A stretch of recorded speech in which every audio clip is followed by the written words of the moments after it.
Hey, how we all doing? All right. As you can see, I'm by my lonesome on this one.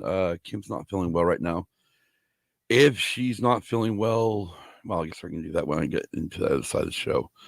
Anyways, yeah. So I'm gonna do this race recap and some of the other stuff I want to talk about this episode. I'm gonna do it live, like always. But yeah, we'll go from there. Give me just one moment. I'm gonna check some stuff real quick on the just make sure everything's fucking set right. Forgot to look. All right, everything good. All right. One thing I learned with fucking like this with Apple, every time there's a fucking update, there is a. And sorry about the fucking mess back there. Usually Kim's over here blocking it. So, well, anyways, it's back over that way. Anyways, sorry about that. We're going to be getting ready to get soon to be putting up the Christmas tree. So that will be happening soon enough. Yeah, other than that, I think we're ready to rock and roll. Let's go ahead and get on the other side of the show. Not really expecting too many people to be in here, so yeah, we'll just run it live and we'll go. I'm gonna go on the other side of the show. As soon as I remember how to fucking do this. This podcast is part of the Red5 Network. For more Red5 Network podcasts, visit red5network.com. Welcome to Use and Abuse. I'm Scott. Normally, I do have my wife here with me, Kim, but unfortunately, she's not with me today.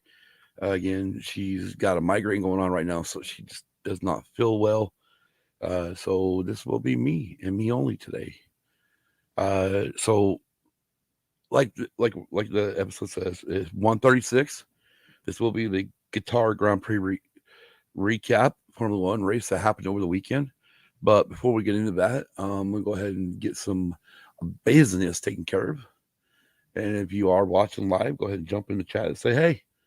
But we want to thank our Patreons, Lunar Girl and Dragon Buddy, Don Delasnute Sulsky, Brady Big Lovin', Hannah, oh my god, I mean fucking on my daughter's name. Hannah, Mikey, Brindley, and Case. If you want to join our Patreon, go to patreon.com, search in the creative bar, Used and Abused Pod. You can search for Used and Abused Pod today on all your favorite podcast apps, including Apple, Google, Audible, and Amazon Music, Spotify, iHeartRadio, and more. We are a proud member of the Red5 Network. Go to red5network.com to find more exciting podcasts, including Ashley and Brandy. I guess I actually said journey through. Kim's usually got this all up, and I don't have it up, so this is my fault for not being prepared. But that's how I roll. I'm never prepared for this shit, and I don't know why. Let me find it real quick. Luckily, we have a bio link, so I can just read off all of them. All right, so we got a Star Wars Journey with Ashley and Brandy, another Star Wars podcast, Around the Ring. If you like wrestling, check that one out. ATSW The Escape Pod, Blue Milk Cafe, Chats with Chewy, Conversations, Coruscant Radio Underground, Dork Wars, Force of Light Entertainment from a Certain Point of View, Galaxy of Queers, Jedi Temple Archives Podcast, I think it's Mighty Marvel Geeks, I thought, Pizza and Parsecs, Pod Wars, Press Play Studios, or Press Play Streaming Studios, sorry about that, Rogue One Radio, Salty Nerd, Sarlacc Digest, Scarab Scuttlebutt, Star Wars and Beyond, The Convergence, The Lord Be With You, The Science Fictionary, The Sidebar Cantina, The Snapcast, of course, Us, Use and Abuse, War of the Stars, We Be Geeks, WSTR, Galactic Public Access, and Wookiee Radio. And if you go to your Red5 Network on Twitter, I'll kind of try to show this best I can. Probably won't because it's freaking not dark. Hold on a minute. See if I can change my settings real quick and make it dark. But yeah, if you go to the Twitter page right at the very top, there is a link. We call it bio link, and it will actually take you to all of our pages. More like most of them go to Spotify. So you easily find us there. Yeah. So again, I will show this to you as soon as I can get the screen to change dark, which just did. There we go. Oh yeah, much better. But anyways, you go to that very top one there, the pinned one. It's not showing up very great because camera's not being everything's kind of being a bitch. But anyways, right there with my fingers at. Go there. That's the bio link, and you will click the link, and you will find all of our shows. So that will be easy for you as always, and that's where we do read all of our information from. Anyways, you want to check out the Cantina family. That is the Sidebar Cantina, the Escape Pod. They are both on YouTube and also on your favorite podcast apps. The Escape Pod this week is taking a break due to the Thanksgiving holiday, but they will be back once Thanksgiving's over. But again, there you got a lot of shows on YouTube that you can watch. Also, they have wherever you can find their you go to your favorite podcast app. You can also look up the Escape Pod, ATSW The Escape Pod, and there you'll find all their shows. And Sidebar Cantina just got done yesterday with a great episode. I know it's on Ferris Bueller. I just can't remember if it was 35th anniversary or what. But yeah, they just got done doing Ferris Bueller's Day Off, which was a great friggin' episode. You can go check out the Orange and Fest show, and they are on Spotify, and they just uploaded a new video where they reviewed or went over just pretty much right after I haven't listened to it yet, so I don't know for sure. But I do know that they did go see the new Ghostbusters movie, and I believe they talked about it in the car. I believe it was one in the car once, but I have not listened to it. But go check them out on Spotify. They are some great guys from Boise, Idaho, and yeah, you'll enjoy their show. Also, check out Swede Studios, Big Swede's Excellent Adventure, Tactical Swede, only on YouTube. Don't forget to smash that like button. If you are new to the channel, click subscribe, and then click the bell to be notified when we go live. You can find Used and Views on Facebook, Instagram, and Twitter. You can email us at usedandabusedpod@gmail.com. Our website is usedabusedpod.com. There you can find links to all of our episodes, link to our YouTube videos, replays of our live shows, link to our merch store, and link to our Patreon under the Donate tab. You can also leave us a message and also click subscribe to be notified by email when a new audio-only episode is available.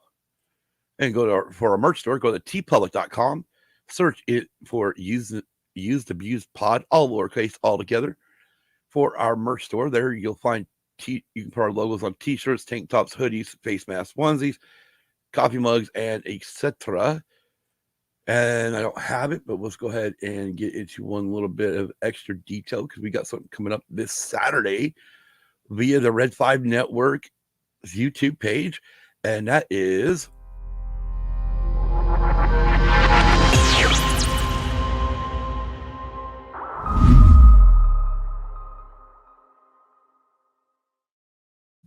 I have yet to see a time set for this yet, but if you just go to Red5 Network, Red5 Network on YouTube, subscribe to their page, you will be notified when that show does go live. Now, most of us should be in the chat chatting up, so come on in and say hey, and we'll talk while we are in the show, while the show is being shown.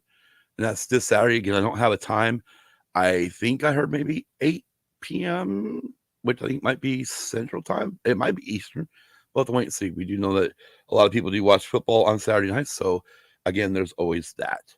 Anyways, go ahead and let's get into some of the news before we get into the Formula One race. Unfortunately, with the end of, NASCAR, there's really not a lot to do with racing now besides Formula One, and then of course then we got a week break, so we're going to do this right now. But let's go ahead and touch on some other news real quick, and that is one I thought was really interesting, and I want to kind of go over this, and I'm taking this article from ESPN. President Joe Biden says U.S. considering diplomatic boycott of the 2022 Beijing Games. President Joe Biden said Thursday that the United States was considering a diplomatic boycott of next year's Winter Olympics in Beijing over China's human rights abuses, a move that would keep American dignitaries, but not athletes, from the games. So there's the key right there. It's only meaning the dignitaries of the United States would not be going. So, like, I know, like, Vice President Joe Biden went to the Tokyo Games. So that would just mean that people like her and any of our other dignitaries, bureaucrats, would not be attending the games. Also, just to kind of kind of see how this is going,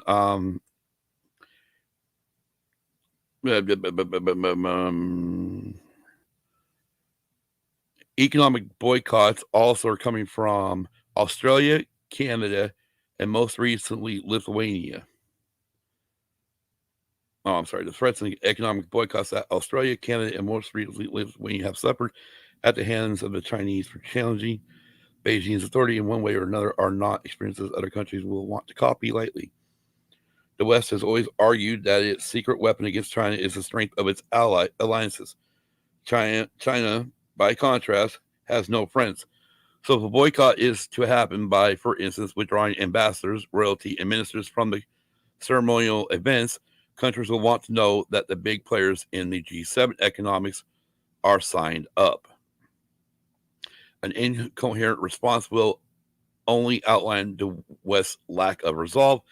At the moment, President Joe Biden has said he is considering a boycott. That seemed surprising because after his 3-hour phone call with Xi Jinping last week, the short-term trajectory of U.S. relations with China seemed to be towards greater contact, albeit guarded. Kurt Campbell, the Indo-Pacific director at the National Security Council, in an address last week, placed great emphasis on establishing lines of communication with Beijing. He also said that as China's became ever more centralized, a premium will be placed on relations between the two presidents. So again, it's just dignitaries, it's not the athletes. So the U.S. is looking at maybe boycotting just its dignitaries, not athletes. So in case anybody was confused on that, just want to clear that noise up in the air right now. So we're talking about dignitaries, not our athletes. Now let's move into some racing news real quick. We really wish Kim was here for this one, but first thing we want to do is congratulate Tony Stewart and Leah Pruitt. They were married over the weekend on Sunday, according to a video on Instagram by Marco Andretti. The wedding took place in Los Cabos. Leah Pruitt is a NHRA driver, so she's National Hot Rod Association. And we want to congratulate her and Tony on their marriage. Trackhouse Racing opened its rebranded race shop to its 120 employees Monday morning in Concord, North Carolina, as one of the NASCAR Cup Series newest teams continued preparations for the 2022 Cup Series season. Mike Harmon Racing, they're in trouble. And Cesar Beccarella penalized. And I quote, "Today we were notified by NASCAR that they handed out sanctions against MHR, better known as Mike Harmon Racing, crew chief Ryan Bell, and the use of the 74 car at an exhibition charity event at Rockingham. This was not an intentional attempt to circumvent the rules that NASCAR has in place." Speaking of the rule that, gosh, I just lost my place. Sorry. In over 4 decades of being in motorsports, I'm shocked at the penalties that were imposed on our team.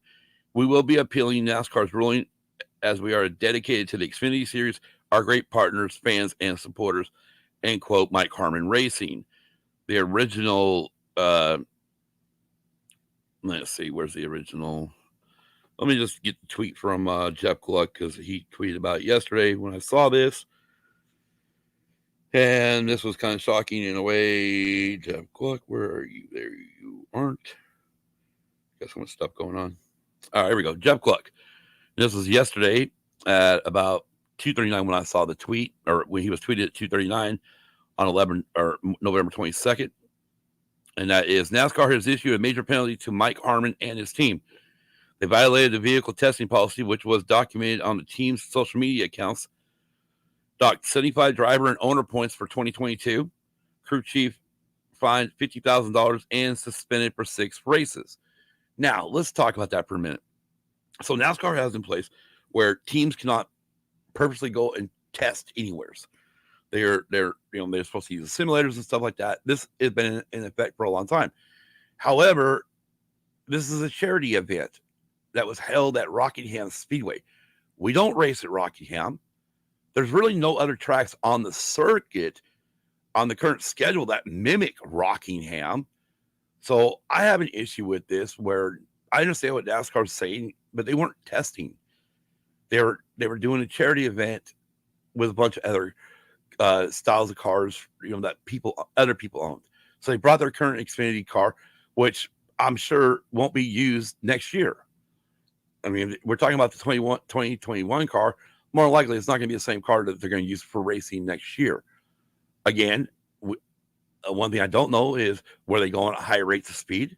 I doubt it, since Rockingham does not look great enough to host a high rate of speed race.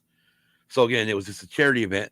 So I'm hoping with the appeal that Mike Harmon Racing and the crew chief and everybody will be exonerated, and there will be no harm, no foul, pretty much, because what are they going to learn? What are they going to learn from going to Rockingham? Not a fucking thing. You're not going to learn anything going to Rockingham for any track that we have currently on the NASCAR circuit. So again, NASCAR's just throwing their fucking weight around, saying, "Oh well, this is a test." Well, I'm sorry, it was not a fucking test. It was a charity event. So NASCAR needs to get off their fucking high horse and throw those fucking fines away. No, don't keep the crew chief suspended for 6 fucking races, and don't take away owner and driver points when, again, the season hasn't started and this was not a fucking test. It was a charity event held at Rockingham Motor Speedway. Hey, Kel, it's just me. This is Spider Motorsports, the Field Truck Series team in 2022. Where is the one I wanted? I wish Kim was here, but she's not feeling well. But I want to touch on this one because I know I'll have to read this to you later on, but she's got a migraine right now. So if she doesn't start feeling better, we're probably going to nix the evening show, just so everybody knows. So it'd probably be just the racing show today. Anyways, NASCAR on November 19th announced the return of practice and qualifying to its race weekends in 2022. With a dramatic knockout-style qualifying format setting, the starting lineup for each NASCAR Cup Series race. So again, we're going back to knockout qualifying. Which is ironic because the last time we tried this fucking knockout qualifying shit, we went to what they consider a Q3, like F1 does, and nobody crossed the line at the check before the checkered flag. So literally the top 10 was set from the previous round 2 settings, or round 2 when they knocked out so many cars. It's kind of stupid. I'm just really shocked NASCAR's willing to go back to it. Anyways, the announcement comes after nearly 2 seasons with race weekends largely held without practice or qualifying, a procedure born out of necessity to reduce travel days and on-site personnel while navigating the COVID-19 pandemic. In 2022, all events across all 3 NASCAR National Series are scheduled to include qualifying, and I quote, NASCAR is excited to return to practice and qualifying to its race weekends. We missed seeing cars and trucks on track all weekend long, and so did our fans. We worked closely with our broadcast partners, teams, and racetracks to create an exciting, unique qualifying format while keeping several of the efficiencies that helped our entire industry successfully navigate the pandemic, end quote, says Scott Miller, NASCAR Senior Vice President of Competition. For a majority of the NASCAR Cup Series schedule, the field will be split into 2 groups and participate in practice and qualifying event that will last approximately 2 hours. The 2-hour window will allow broadcast partners ample time and ability to cover the entire field, bringing wide-ranging, in-depth stories and insight to millions of fans each and every weekend. During 6 NASCAR Cup Series weekends, 5 NASCAR Xfinity Series weekends and 8 NASCAR Camping World Truck Series weekends. NASCAR will implement an extended practice weekend schedule, which will feature one standalone 50-minute practice as well as a qualifying event. Daytona International Speedways, Speed Weeks, and the lead up to the Daytona 500 will employ the extended practice format for all 3 series. Busch Pole Award qualifying for the Daytona 500 is scheduled for Wednesday evening, February 16th, 2022. Okay. So let's see here real quick. They've got, I'll take my glasses off because I can't see all this shit. So pretty much what they're going to do is ovals will have Group A, Group B, then they go round, which is round 1, 15-minute practice, and then a final round, which is single car, 1 lap, passes qualifier, earns Busch Pole. Okay, it's on the single car. So note 2 laps at Martinsville, Bristol, Richmond, and Dover. Super Speedway will be 2 rounds. I guess they're both 2 rounds, really, when you think about it. All cars, single car, 1 lap, top 10 transfer to the final round. That's Super Speedway. So that'd be like Daytona and Talladega. The final round will be single car, 1 lap, fastest qualifier, earns Busch Pole. Okay. Road courses, 20-minute practice, 15-minute time session for Group A, 15-minute time session for Group B, top 5 transfer to the... okay. I guess I need to read that a little bit more and understand it. Holy shit. All right, we'll go over that. 10-minute, so the final round will be a 10-minute time session, fastest qualifier earns Busch Pole at road courses. And for the Bristol Dirt Series, 4 qualifying races determine the field and starting lineup for Sunday's races. Right. It's just like running a normal dirt track thing, in which you got 2 50-minute practices. So, in other words, what they're going to do is your practice sessions are your also qualifying sessions. So, the top 5, like on ovals of Group A and top 5 in Group B would transfer to the final round, where then it'll be single car, 1 lap, fastest qualifier earns Busch Pole. Super Speedways is 1 round, all cars are on track. Again, single car, 1 lap, top 10 transfer to the final round. And again, the fastest qualifier after that will earn Busch Pole. Road courses, like I said, 2 separate 15-minute time sessions. Top 5 transfer to the final round, which then you final round your 10-minute session. Okay. Okay, so what they did is unlike F1, where all the cars go on the track, in the final round, they're going to make it so only 1 car goes out on the track. It might work. It might work. Okay, I know I was just giving it shit, but that actually might work. So maybe Kim wouldn't be pissed off ranting right now, but who knows? And real quick, on a sadder note, Wayne Sawyer Sr., born August 14th, 1943, passed away into the arms of the Lord and Savior. This is I'm reading the press release, just so everybody knows. On November 19th, 2021, son of Paul Clark Sawyer and Virginia Weaver Sawyer, he grew up in the city of South Norfolk, now the city of Chesapeake.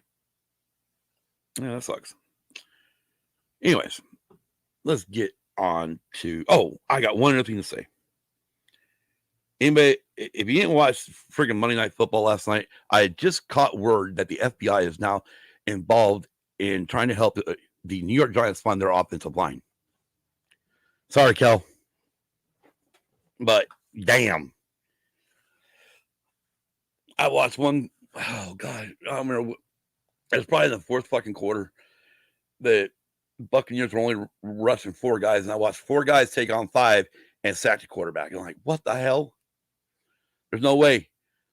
You got 1 extra big dude. You should be able to take care of him. Anyways, no, I do understand you guys got a lot of fucking injuries. It sucks. It really does. There's really hope Tom Brady loses a fucking game. Just so you know, that was the reason why I brought that up. Anyways, we're moving on. This will not be very long. This will not be the normal stuff because, again, I don't have Kim here to give me anything. Oh, no shit. All right, breaking news from Luna Girl. Jason Garrett was just fired as offensive coordinator. Man, you know, he sucked as a head coach too, so it don't shock me. Actually, yeah, cool. Might want to fire the offensive line coach too. I mean, I know they're talking about how banged up they were, and a lot of these guys were missing, and I'm sorry. It don't matter if you're a starting offensive lineman or a backup offensive lineman. What they did in trying to protect Daniel Jones last night was a joke. And I'm sorry about that because it was disgusting. I mean, they had moments of glory, of blocking, but then they had other moments where it's like the goddamn I know Pop Warner teams can block better than that. Anyways, but Jason Garrett just got fired. And Girl thinks they also should have fired Steve Gettleman years ago. Cool. See, that's the good thing about being fans is we can always say who we think should be fired. Yep, definitely very sad about the guy passing away. But let's get into the Qatar Formula One Grand Prix. Going to a MotoGP track with foreign cars pretty much had us all thinking that this race was gonna suck. It was gonna be only passing into turn one, and they were just gonna follow each other as best they could through the rest of the track. I mean, it was a sneaker show. Lewis Hamilton jumped out in lead and left the field behind. But then again, when you are a 7-time world champion and with a 7-time world champion team, yeah, you're going to kick everyone's ass. Just my opinion. Anyways, let's run into the qualifying real quick just because everything kind of changed. We had Hamilton first, Verstappen second, Bottas third, Gasly fourth, Alonso fifth, Norris sixth, Sainz seventh, Tsunoda eighth, and Ocon starting ninth. Now, Max Verstappen and Valtteri Bottas were caught under yellow flags when Pierre Gasly's car quit or had a flat tire and he stopped it right on the front straightaway. So at that moment there was a single wave yellow flag, which means Valtteri should have slowed down. He, according to the FIA, he didn't. So he was given now, of course, these penalties we didn't find out until Sunday morning, which is not right because they should actually let the teams know about these things before the Grand Prix or the Saturday night. It should have been known Saturday night after qualifying. They have all the information. They should have known this anyway. So Bottas lost three grid. He dropped 3 places in the grid to start the race, and Max, because he was under double yellow flags, he got smacked with 5-place grid penalty, which put him down in 7th. So it started off great. Anyways, get to the race. Lap 1. Max just friggin' drove it into turn 1, passed about 3 or 4 cars. So he went from 7th to about 4th within the first corner.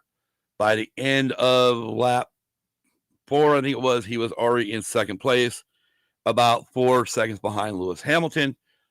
And by lap 17, Max Verstappen and Lewis Hamilton had left the rest of the field by 30 seconds. So at that point there, they were already outside of the rest of the cars were outside their pit window, which meant if Lewis and Max pitted at any time there, they would not lose their positioning. So let's go over the end of the race. I'm not going to go over every freaking lap because it's boring when we do it with NASCAR. But let's go ahead and go over the classifications. And we'll start with Mercedes. Valtteri Bottas, not classified. He had a DNF. Towards the end of the race, he blew a right front tire. And was it right? No, left front tire. I'm sorry, left front tire. And after driving around on his fucking nose for a bit, he got it into the pits. They changed the tire. And then they called him up and said, we're going to retire the car. Now, there might have been some broken pieces on there. I have not heard anything from the FIA whether or not there were any broken pieces. So we'll have to wait until we find out. Until we find out later. Nicholas, I was talking about Mercedes. And of course, Lewis Hamilton smoked the show, smoked the whole field. He won the race with 1 minute, 24 seconds, or 1 hour and 24-minute race. NASCAR, you get it. Why people like watching F1? It's not a 4-hour shit show. Anyways, we're going to talk about Williams now because Nicholas Latifi, he did not finish in that race either, so he's not classified at the end of the race.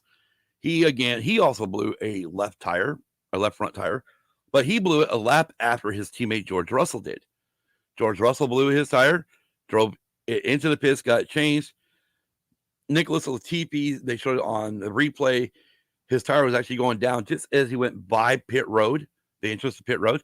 So by the time it actually hit the ground, he was on the front straightaway, and he tried to limp it around the track. Unfortunately, he could not make it, so he found an access road, pull off near, and unfortunately that brought out the safety car with about 3 laps to go, or about 2 laps to go, 2 or 3 laps to go in the race, which pretty much sealed the deal for Fernando Alonso, but we'll get to that in a minute.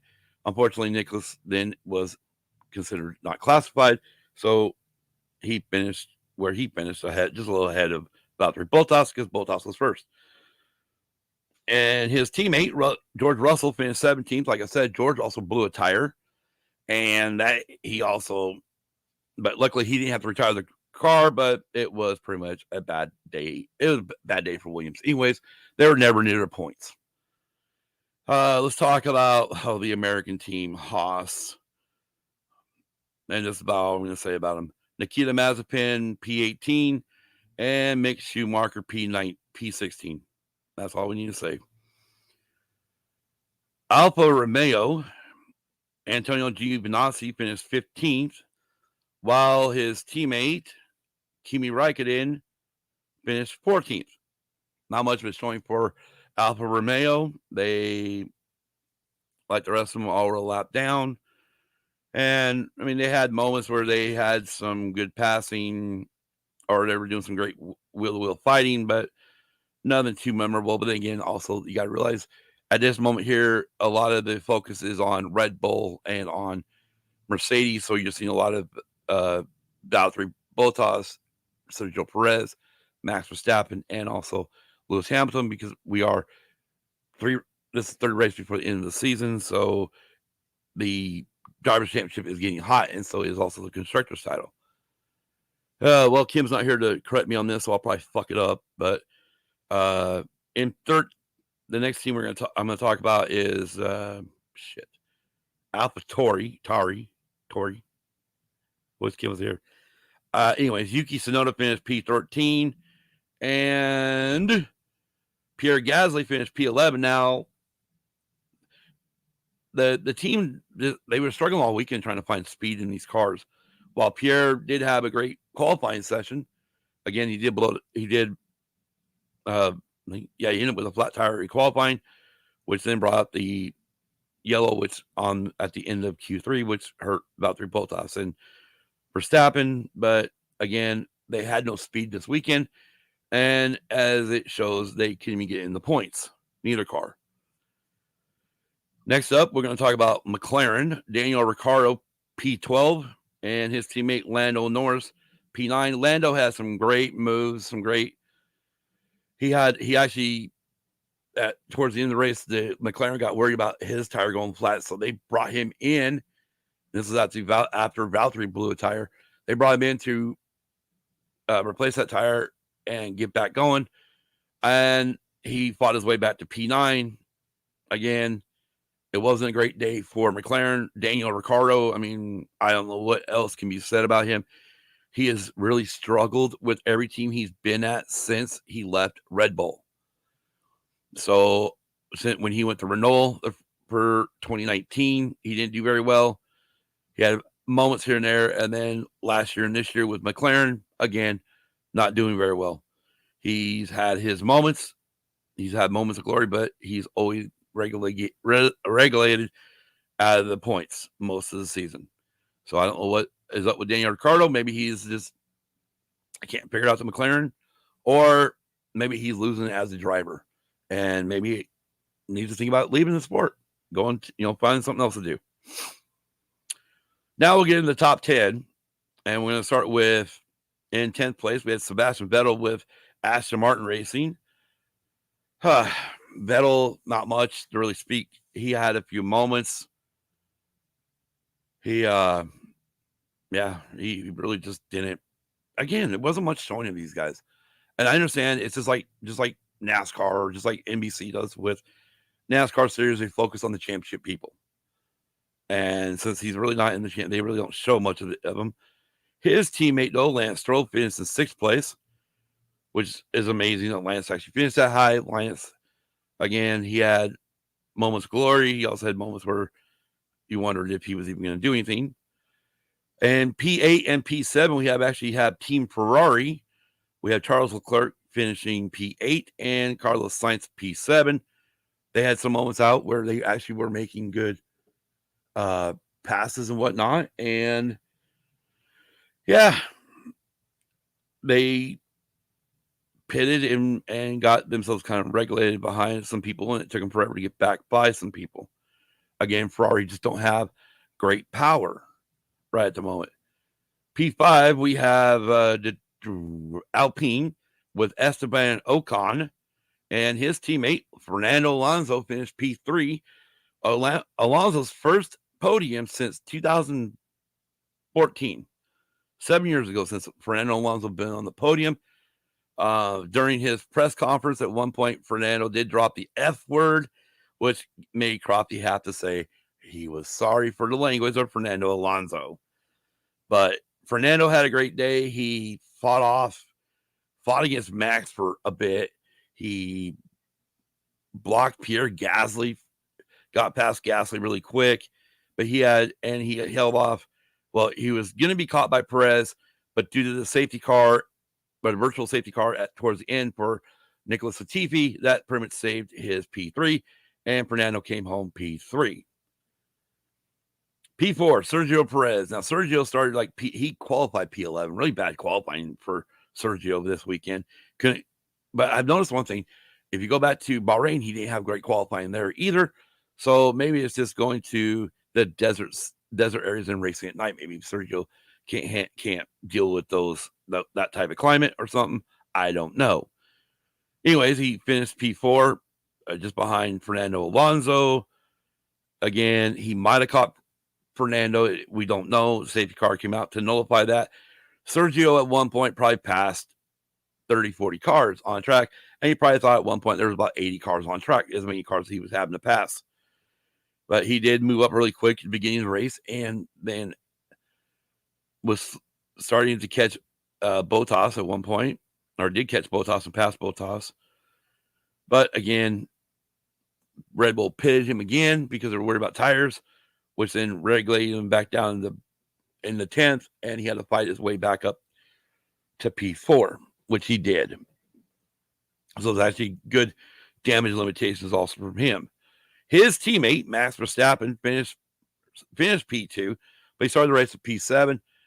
Again, it was one of those great drives by Max. He swung around the outside in turn 1, passed about 4 cars by lap 3 or 4.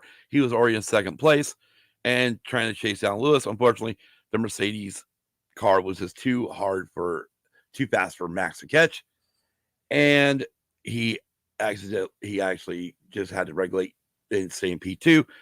And he also took away the fastest lap award, 1 point for that goes to the fastest lap from Lewis. So he still holds after this, with Lewis Hamilton winning the race. There is only an 8-point gap between the two drivers going into Jeddah in 2 weeks. After Jeddah, then we'll go to Abu Dhabi for the final race. Now, pretty much if Lewis gets fastest lap and the win at Saudi Arabia, I believe I've seen scenes where they are showing that they will be tied going into Abu Dhabi for the final race, which will be great. Again, the Drivers' Championship is more prestigious, it is more most watched by the fans, while really the money is in the Constructors' Championship. And we'll look that up real quick. Red Bull is within 5 points of Mercedes. for the Constructors Championship. So that means this is also going to go down to the wire. Yeah, 5 points. Mercedes has 546.5 points, while Red Bull has 541.5 points. This one could also go down to the final race of the season, but we'll have to wait and see. Next up, we do have Jeddah. If Kim was here, she'd say, oh, we're not going there. But everything I've heard and seen so far, it looks like at least the track and the pit area is completely ready to go for the race. Some amenities around the track will not be ready for the race weekend, but big deal. So the fans may not have as many bathroom places to go. Oh well, that's a problem they have to deal with when they go to the race. Other than that, we've got, like I said, Saudi Arabia in 2 weeks, which is the weekend of December 3rd through the 5th. And that will be a night race. And then December 10th through the 12th will be at Abu Dhabi, with the 12th being the final race of the season. And that will be a night race for them. Let's see, times for me on the race for Saudi will be 10:30 a.m. Thank God. Right? Let me make sure about that. Make sure this goes. Yeah, because I got it set in military time. So 10:30 a.m. for me. So that's 2 hours. 12:30 for East Coast for Saudi. That is the race on Sunday, December 5th. And Abu Dhabi on December 12th. The race is 6 a.m. for me, which means it will be 8 a.m. for the East Coast. We're down to 2 races, people. And this championship is the tightest it's been in years. This is more likely going to go down as the best F1 championship ever. Now, again, we do have Christian Horner was summoned to the stewards because he made a comment about marshals and stuff at the track. Unfortunately, he was talking about, as he said, he was not meaning any harm to one, or meaning an offense to one marshal. He was talking about marshaling overall by the FIA. They gave him pretty much a slap on the wrist, told him don't say nothing ever again. And other than that, yeah, that's pretty much. And I mean, while it was a good race, it was a quick, fast race. Like I said, an hour and 24 minutes with one virtual safety car. It went by really quick. It's probably one of the fastest F1 races I've seen in a while. I think it was a great track. I think that because there wasn't just, Sergio Perez, he fought Ocon at one point. He passed Ocon going into turn 1, and then Ocon came back at him through some of the turns. And he almost thought Esteban Ocon was going to get him, but he didn't. So Sergio ended up moving up more, eventually make it to P4. But then again, there was a lot of racing going on. I know I've gone back a little bit and watched some of the in-car cameras from F1 TV. That gives you a little more of what the hell's going on, especially when you're looking at other cars. And there was actually a lot of racing going on around the track, not just down the DRS street where everybody thought that's where all the passing would take place. And as far as the new Saudi track goes, it's a quick one. I have it on my F1 2021 game, and I went and checked it out. Damn. It definitely runs like a street circuit, but it's fast. We're definitely going to have, I wouldn't be surprised if we don't have 3 or 4 safety cars, because the reason why we call it a street circuit, because it is, certain places is really tight with the cornering. So these guys will be bumping and banging, if not trying to get too much out of the car and put their cars in the wall. One good thing about what they've done with Jeddah is they've included the safer barriers that we use here in NASCAR in the States. That I was wondering when we might start seeing that be used in F1, because I think it's a better system than just smacking a fucking wall or the Armco. I mean, everybody been around. Last year about this time, we dealt with Roman Grosjean hitting the Armco barrier, which then ripped the friggin' car in half, and he ended up with burns and stuff and was trapped in the car for a bit. Luckily, got himself out and he lived through it. But again, we don't want to see that happen in motorsports. Just like NASCAR coming out with a new car. We don't want it to fall apart. Other than that, I'm almost going to go out and say more likely Lewis Hamilton's going to win the championship. Mercedes will win the drivers or constructors championship. However, the good thing about this year is, they're going to win it for the 8th time. But the good thing about this is it will be won at the last race.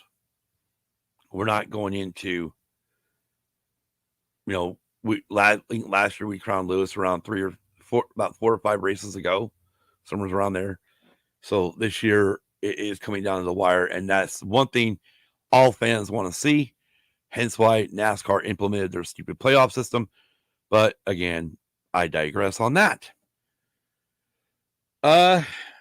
Yeah, we're supposed to go live tonight with Taps. Right now I don't see it happening. So just stay tuned. If you get a notification we went live, then you know we're doing it. Otherwise, I'll hold Taps off until when is the actual 40th anniversary. It's not until December, but because we were going to do Christmas movies in December, I just want to see when it is. See, release date was December 18th, 1981. So yeah, so December 18th, we might be able to pull something off. Maybe do a double episode or something and talk about a Christmas movie, and then turn around and talk about that. Especially if there's no NASCAR news, we could do the morning show be more of Taps. But right now, I'll check with Kim closer to 6 o'clock Eastern to see how she's doing, and we'll go from there. But I'm almost going to put it out there. We're probably not going to go live tonight. But if we don't, I want to wish everybody a happy Thanksgiving. Again, let me reiterate this from beginning of the show. This Saturday, November 27th. Don't have a time. If Lunar Girl's heard of a time, she can let me know in the chat. But on the Red5 Network YouTube channel will be the Parsec Awards. Everyone from the Red5 Network got together. We did little videos or whatnot, and I can't wait to see what the final product looks like. I know Ro has been busting his ass editing and putting this thing together, so it really goes smoothly. So I can't wait to see what he's done. But I know it's November 27th. We just don't have a time yet. But more likely, wouldn't be surprised if it wasn't until in the evening and sometime. But then again, go over the Red5 Network on YouTube, hit subscribe, hit the bell to be notified. That way, when it goes live, it can go. You know that it's live, and you can join everyone in the chat. And like Lunar Girl says, everyone have a happy Thanksgiving. Enjoy your time with your family, especially I guess it's a United States holiday. So happy Thanksgiving to everyone in the U.S. Enjoy your family. If you are traveling, please be safe. This is the worst time of year to be traveling. And until we come back with another episode, which unfortunately a race episode may not happen next week due to the fact that there is no F1 this weekend. But depending on if there's any news that comes out, we may throw something together, or otherwise we will come back next Tuesday evening, 7 p.m. Eastern, with a Christmas movie. I have no idea which one yet. I think we may do Elf. I think. Kim and I have not seen it yet, so that's one of the movies we want to check out. But we also want to do some of our all-time favorites too, which, if you remember from last year, we did give a kind of our favorite list of Christmas movies. But anyways, until then, again, happy Thanksgiving to everyone in the United States. Enjoy your time with your family. If everyone else in the world, have a great weekend, great week. Be kind to everyone. And let's just keep everyone near us. Give a hug to your loved one. Call your loved one. If you haven't heard from your loved one in a while, give them a call. Tell them you love them. Tell them you're thinking about them. Just let them know that you still love them, because we are still dealing with this damn pandemic. And until this ever gets cleared out of the way, then we'll keep on dealing with it. But until then, everyone have a happy and safe Thanksgiving in the United States. Everyone else in the world, please be safe. Also, and until next Tuesday, or maybe tonight, but I'm going to say next Tuesday for now. Peace. Bye, everybody.